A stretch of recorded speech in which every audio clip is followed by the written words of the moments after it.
укрепление общественной стабильности и межнационального согласия.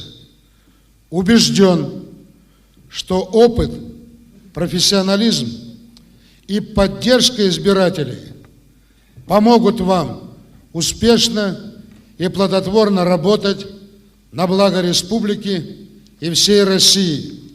Крепкого вам здоровья, удачи и благополучия. Президент Российской Федерации Владимир Владимирович Путин. 23 мая сего года, Кремль.